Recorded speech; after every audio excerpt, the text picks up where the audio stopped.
پوری کی تہذیب و تمدن ایک ملی جلی تمدن ہے جو آریہ اور منگول تہذیبوں کی آمیزش ہے۔ گلگت دردستان کے قرب و جوار سے جو لوگ آئے وہ سب آریہ نسل سے تعلق رکھتے تھے، اور جو لوگ تبت اور پورنگ سے آئے وہ منگول قوم سے وابستہ تھے۔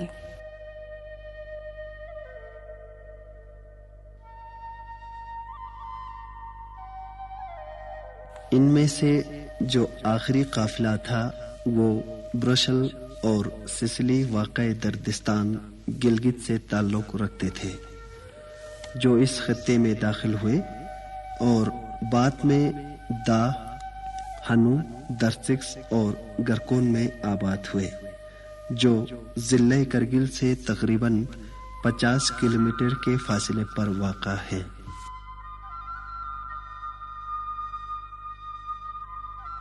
یہ لوگ بونزم سے تعلق رکھتے تھے۔ کہتے ہیں ان لوگوں میں سے میکے اور میلو نام کے 2 دردی سردار بھی شامل تھے۔ میکے نے دابروک آباد کیا اور اس کے اولاد گل سنگے نے گرکون، چولیچن اور شرسے آباد کیے، اور اس کے اولاد اب بھی ان علاقوں میں آباد ہیں۔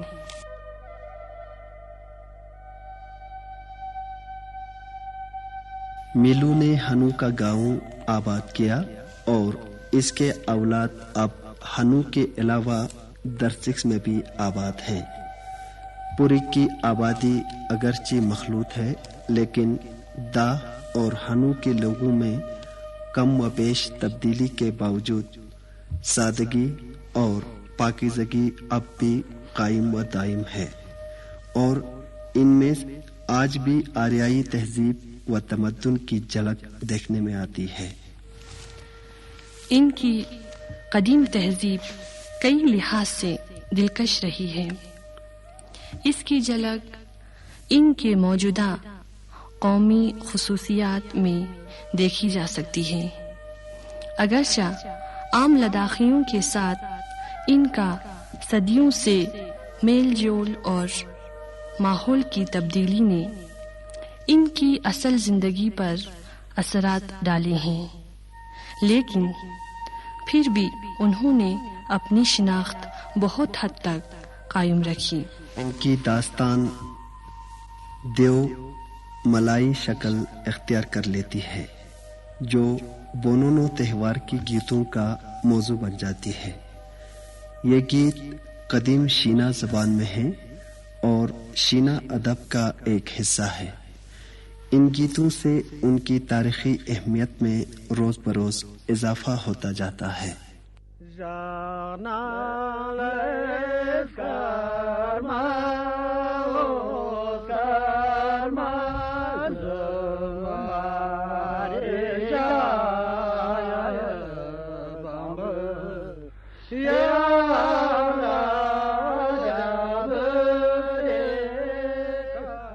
موجودہ نسلوں نے انہیں علاقائی ترانوں کا تقدس بخشا اور ان کی یاد تازہ کرنے کے لیے بونونو تہوار سنگڈوم میلے کی بنیاد ڈالی، جو دا اور گرکون میں آج تک ہر سال منایا جاتا ہے۔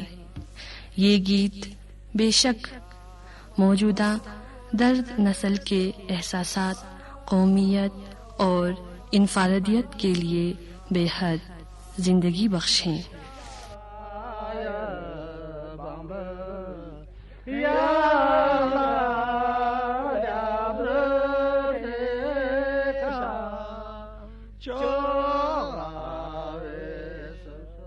دردستان کے مختلف خطوں کی موجودہ تہذیب پر غور کرنے سے پتہ چلتا ہے کہ دا ہنو کے لوگوں کی تہذیب وادی چترال کے آس پاس بسنے والی کلاش قوم کی تہذیب سے ملتی جلتی ہے۔ کالاش کے معنی سیاہ کے ہیں۔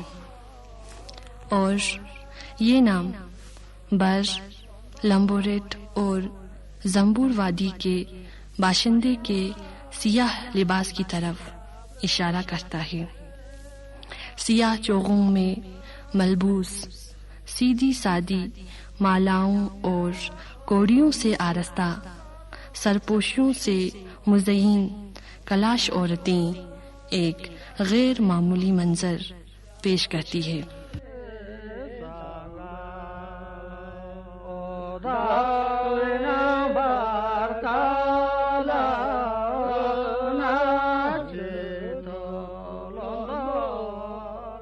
بہت ساری عورتوں کے بال بھورے اور آنکھیں نیلی، جو بعض ماہرین کے اس نظریے کی تائید کرتا ہے کہ کلاش قوم ممکن ہے سکندر اعظم کی فوج کی اولاد سے ہو۔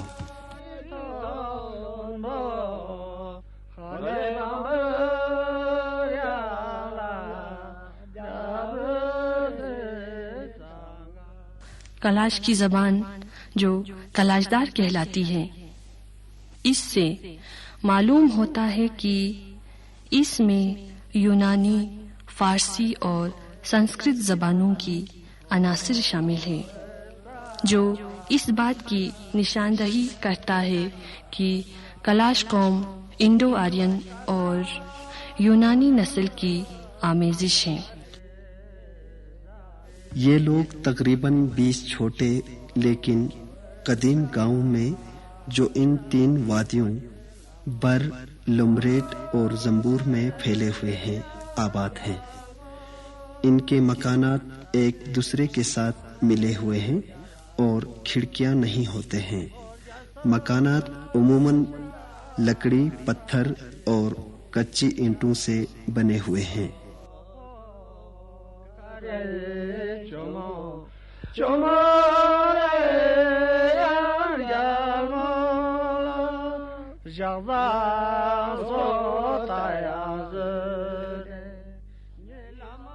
گاؤں عموماً درختوں کے جھنڈ میں اور دریاؤں کے کنارے واقع ہیں۔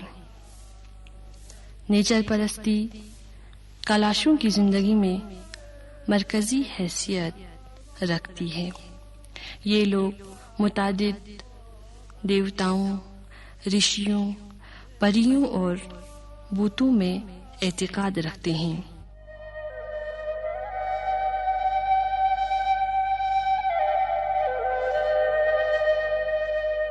چترال جہاں کلاشوں کے گاؤں واقع ہے، حسن و فطرت کا علاقہ ہے۔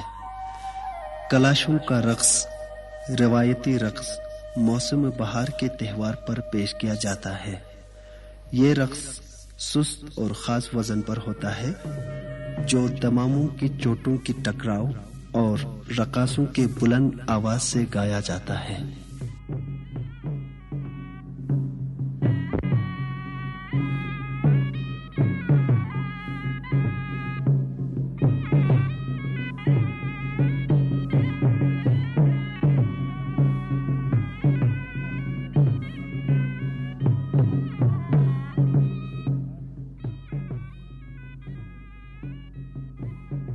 اس کے ساتھ ساتھ کلاش کسان کھیتی باڑی اور ریوڑ چرانے کا کام دوش بدوش چلاتے ہیں۔ گلگت دردستان کی ایک مخصوص آبادی بت پرست کلچر کی آخری نشانیوں میں سے ہیں، جو خط چترال کے دور افتادہ وادیوں میں محدود ہیں۔ کچھ محققین کا خیال ہے کہ یہ سکندر اعظم کے فوج کی اولاد ہیں، جو 4 صدی قبل مسیح میں اس علاقے سے گزری ہے۔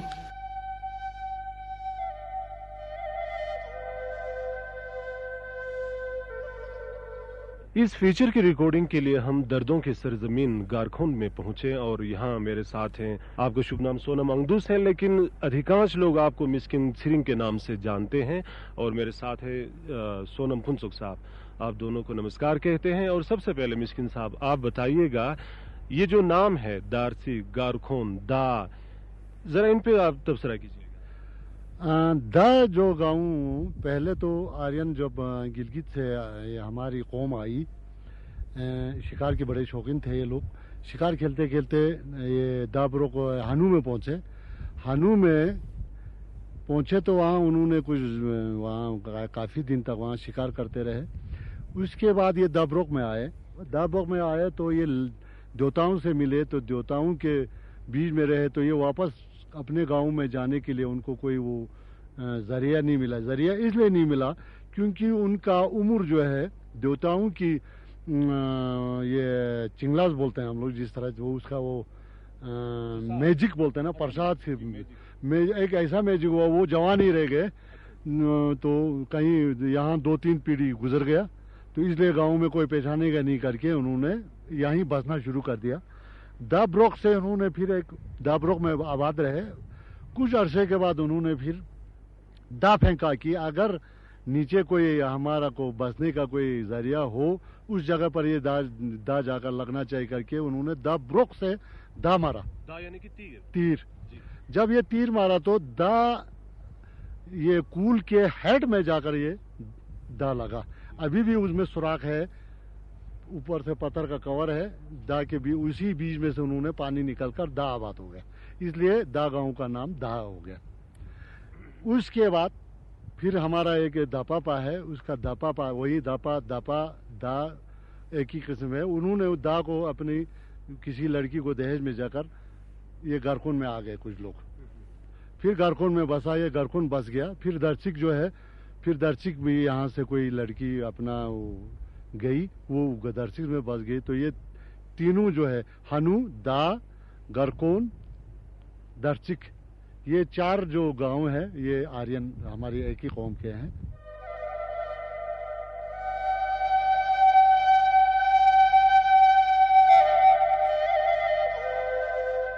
جارج ویشلر اپنے کتاب the studies of silence journey میں یوں رقم تراز ہے کہ یہ لوگ گورے رنگ کے اور نیلی آنکھوں والے ہوتے ہیں. ان کی اصلیت نامعلوم ہے. یہ صرف ایک خدا کے بجائے کئی خداؤں پر اعتقاد رکھتے ہیں. یہ تمام خصوصیتیں جیسا کہ ان کی قومی تاریخ سے ظاہر ہوتا ہے دا اور ہنو کے ابتدائی دردوں میں بدرجہ اتم موجود ہیں. مثال کے طور پر متعدد دیوتاؤں کی پرستش اور ان میں محفظ اور مربی دیوتا یاشا یانگلنگ اور محفظ دیوی تھالسمن کا مخصوص مقام ہے.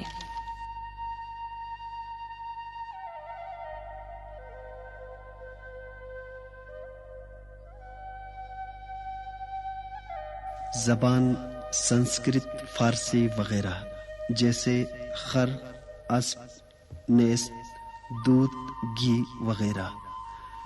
ان کا سیاہ لباس سیاہ چوغا اور کمر بند کوڑیوں مالاؤں وغیرہ سے مزین کلاش ٹوپی سے مشابہ ہے جس کی نمائش اس بڑے تہوار میں کی جاتی ہے جو ہر سال ستمبر کے مہینے میں منایا جاتا ہے.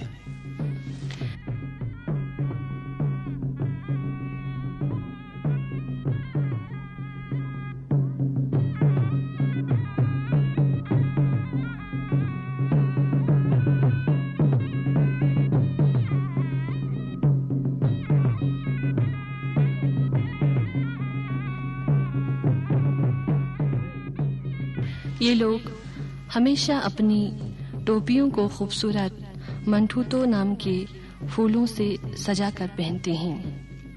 ان لوگوں کے عقیدے کے مطابق یہ اس لیے تاکہ ان پر کسی کی بری نظر نہ لگنے پائیں اور اس طرح سے یہ چیزیں ان لوگوں کی شناخت بن گئی جو آج کل بھی خطے لداخ کے دا ہنو داسٹکس اور گارکون علاقے میں دیکھنے کو ملتے ہیں.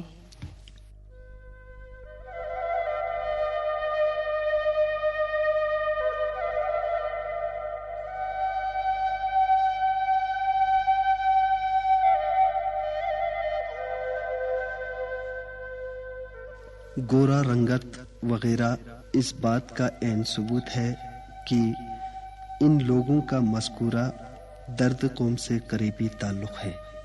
خود ان کے بقول ان کا ابتدائی قبیلہ گلگت خاص سے 10-12 دن کے مسافت پر بجانب مغرب واقع مقام یندوں سے روانہ ہوا ہے. سونم پھنسک صاحب، آپ ذرا اپنے اوریجن کے بارے میں ذرا بتائیں گے، کہاں سے آئے یہ قوم؟ جی، کہنے میں تو ہم نے سنا تھا کہ ہم گلگت سے آئے ہیں، اور ہم گلگت سے آئے. گلگت سے آ کے ہمارے جو یہ آرین آئے تھے گلگت سے آ کے وہ گنو لومبا پہنچے تھے. گنو لومبا میں ہمارا ایک دادا ادھر رہ گیا تھا. پھر ادھر سے آ کے دا نالے پہنچ گئے. جی، دا نالے میں تو ململ کھٹو، جہاں ململ کھٹو کہتے ہیں، وہاں پہ انہوں نے، کہنے میں تو یہی آتا ہے کہ لا، جیسے ہم لا کہتے ہیں دیوتا، برقپا اور لا دیوتا دونوں مل کر دونوں ململ کھٹو پہ ڈانس کرتے رہے، ناچتے گاتے رہے. پھر بعد میں جب یہ لوگ نیچے اتر گئے تو آئے یہاں پہ یلدور نام کا ایک جگہ ہے جی، وہاں پہ وہ لوگ بیٹھا جہاں کھچا بیجز میں بولتے ہیں. پھر وہ وہاں بیٹھے، وہاں بیٹھ کر پھر انہوں نے کہا کہ اب ہم اس جگہ میں تو ہمارا رہنے کا کوئی مناسب جگہ تو یہ ہے نہیں، اب ہم پھر کیا کریں، کیسے کریں. پھر وہ گئے، جیسے ابھی ہمارا چھپو بروک کہتے ہیں، چھپو بروک یعنی کہ جہاں پہ پہلے آ کے وہ لوگ بس گئے. ابھی وہاں پہ وہ لوگ بس گئے تو پھر وہاں ایک، اب ان کے پاس تو کچھ چارہ ہی نہیں تھا. وہ لوگ شکار کھیلنے میں تو ماہر تھے. شکار کھیلتے کھیلتے وہ لوگ آ گئے تو اب ان کو ضرورت، اب یہ ہمارا جوں ہوتا ہے جی، جوں کا بھی ضرورت پڑ گیا. تو ایک آدمی کے جوتے میں ایک دانہ جوں پڑا تھا. اس نے وہ اپنا جوتا نکل کے ایسے وہ کیا تو وہ جوں وہاں سے نکل گیا. تو وہ جوں اس نے لگایا کھیت پہ. پھر اس میں پھانسل ہو گیا. تو پھر اسی کو انہوں نے کیا کیا، دوبارہ لگا دیا. پھر ان کو پتہ چل گیا کہ یہ جوں اگانے سے اب ہم ستو بھی کھا سکتے ہیں، پیٹ بھی بھر سکتے ہیں. نہیں تو تب تک ان کو کوئی نالج نہیں تھا، کوئی ان کو مطلب پتہ ہی نہیں تھا کہ ہم کھانا کیا کھاتے ہیں. صرف وہ شکار کھیلتے تھے. کھیتی باڑی نہیں کرتے؟ کھیتی باڑی بالکل نہیں کرتے تھے. پھر ابھی تو ہمارے چھپو شبلا میں کہتے ہیں ان کا جو کہاں سے آئے، کیسے آئے. ہمارا کچھ رسول نام کا ایک مطلب کلچرل ہوتا ہے جی.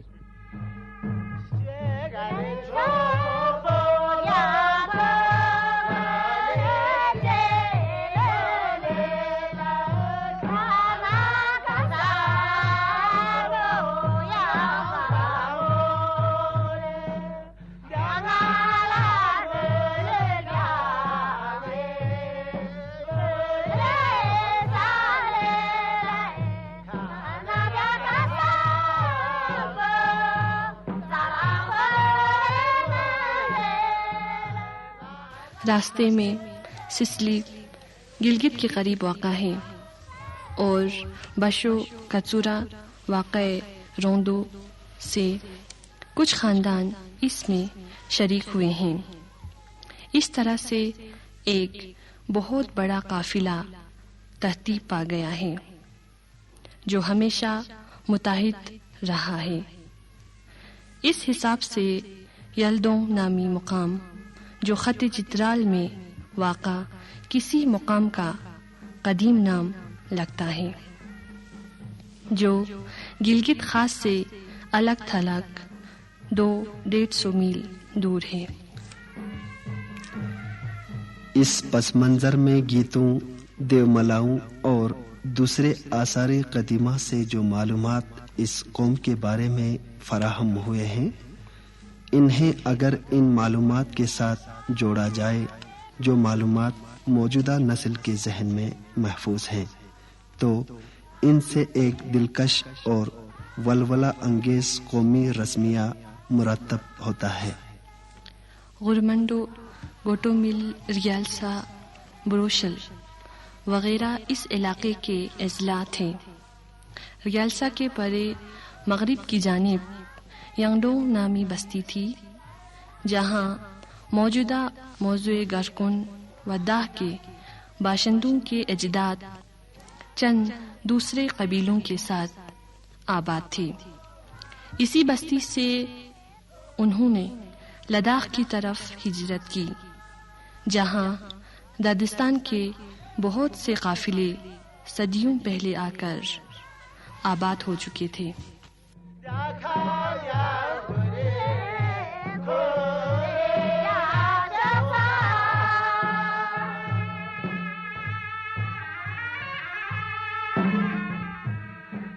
گلگت سے اہل باشندوں کی ہجرت کی وجہ یہ تھی کہ انہیں دوسرے قبائل کے ساتھ نہیں بنتی تھی، اکثر لڑائی جھگڑا رہتا تھا۔ رفتہ رفتہ دوسرے قبائل ان پر غالب آنے لگے اور بالآخر ان کے ظلم و ستم سے تنگ آ کر انہیں اپنا وطن چھوڑنا پڑا۔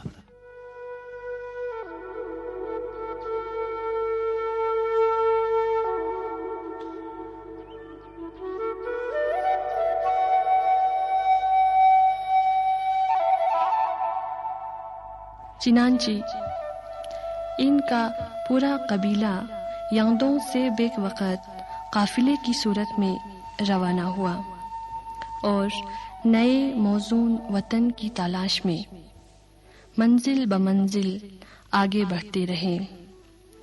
جگہ جگہ شکار کھیلتے، حسب معمول قومی و مذہبی اصولوں کے پیروی کرتے تھے جو دیو مولاؤں کے پرستش پر مشتمل تھا، تاکہ برکتیں ساتھ نہ چھوڑیں۔ مذہب انہیں بڑا عزیز تھا۔ اس طرح فونز گٹو اور شکپاز گروہ سے مسافت طے کر کے ترمک پہنچے، جو گلگت خاص کے مغرب میں واقع ہے۔ گلگت خاص سے گھومتے گھامتے فستن جنگ، گوٹومل، شوغا رنگمو، برشل اور ریالسا پہنچے۔ ریالسا میں کچھ دن آرام کیا اور پھر دردستان چھوڑنے کے خیال سے آگے بڑھے اور رونچم زم جولا پل والے وادی یعنی موجودہ رونیول پہنچے۔ رونیول سے چل کر بشو کچورا راستے سے گزرتے ہوئے سکردو غتل چانگا پہنچے۔ وہاں سے پرکوتا سے گزرتے ہوئے دریائے سندھ اور دریائے شوک کے سنگم پر پہنچے۔ اس مقام سے وادی کرتخشا کا ایک گاؤں شیرٹنگ نظر آیا۔ اس مقام کا نام انہوں نے شیرٹنگ تھونسا رکھا۔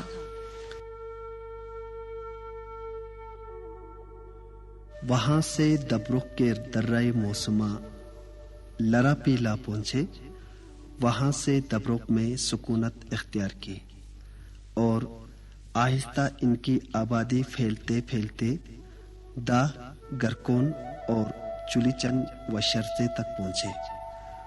ان کا سردار میکے تھا۔ میکے کے مرنے کے بعد اس کا لڑکا گل سنگے نے سرداری سنبھالا۔ ان قبائل میں سے ایک جماعت میلو کے قیادت میں ہنو میں آباد ہوئے اور رفتہ رفتہ ان کی آبادی ہنوبرک اور درسکس تک پہنچ گئے۔ اس ریڈیو فیچر کے لیے ہم دردوں کی سرزمین درسک سے عرض کر رہے ہیں اور میرے ساتھ ہے یہاں لنگس پہ یہاں کے بزرگان، یہاں کے جوان سارے یہاں دھوپ میں بیٹھے ہیں اور میرے سامنے ہے ٹنڈو سپلگے صاحب۔ سپلگے صاحب، آپ چھوپو شپلا جو تیوہار ہوتی ہے وہ دا اور بیما ان علاقوں میں جہاں آپ کا جو رواج ہے وہاں چلتا ہے، لیکن یہاں کی جو خاصیت ہے چھوپو شبلا کے بجائے یہاں پہ منٹھانا کر کے ایک بڑا تیوہار ہوتا ہے۔ ذکر کیجئے گا اس تیوہار کا، منٹھانا کا، جو کہ فصل کٹائی کا ایک تیوہار ہے۔ منٹھانا جو ہے یہ ایئرلی ہے، سال میں ایک بار ہوتا ہے اور یہ اکتوبر نومبر میں کے مہینوں کے بیچ میں ہوتا ہے۔ اصل میں یہ مانٹھنا جو ہے ایک ہمارا ایک نالے میں ایک گاؤں ہے جس کو ہم مانٹھا بولتے ہیں، تو یہ وہیں سے شروع ہوا ہے، اس کا اوریجن جو ہے، کیونکہ مانٹھا پہلے لوگ جو ہے درسک سے پہلے مانٹھا میں بسے ہوئے تھے، تو یہاں پر لوگ ایک فیسٹیول انہوں نے نکالا جس کو شوبلا کہتے ہیں، نام مطلب شولا ہے، تو یہ مانٹھا کا ایک شوبلا ہے۔ تو اس مانٹھانا کے بعد وہاں کا فصل کا